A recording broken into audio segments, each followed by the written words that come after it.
Could I ask you first whether the deconstructionist movement is a declaration of war or the celebration of a victory over the Grand Récit? I think of it myself as a radical acceptance of vulnerability. The Grand Récit are great narratives, and a narrative has an end in view. It is a program which tells how social justice is to be achieved. And I think the post-structuralists, if I understand them right, imagine again and again that when a narrative is constructed, something is left out. When an end is defined, other ends are rejected, and one might not know what those ends are. So I think what they are about is asking over and over again, what is it that is left out? Can we know what is left out?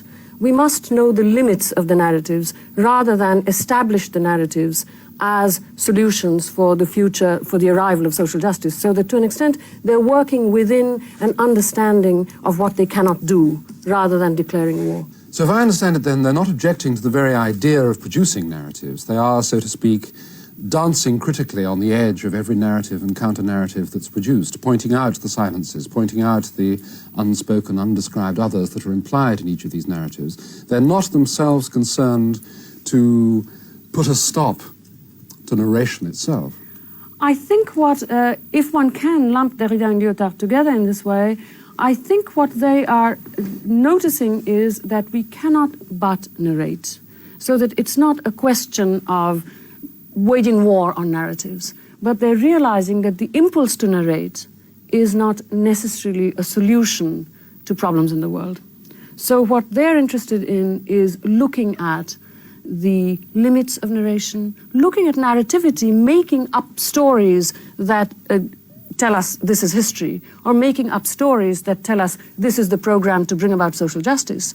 They're looking at that in a certain way as symptomatic of the human condition, so that it's not as if they are the solution. We must work with them, but they're also problems. In a narrative, as you proceed along the narrative takes on its own impetus, as it were, so that one begins to see reality as non-narrated. One begins to see the narrative as reality as such. One begins to say that it's not a narrative, it's the way things are. Could you elaborate on that? I mean, is there some particular narrative that the French deconstructionists and their English and American followers have in mind, which they wish to deconstruct? Well, the field is fraught. Various kinds of people deconstruct various kinds of things.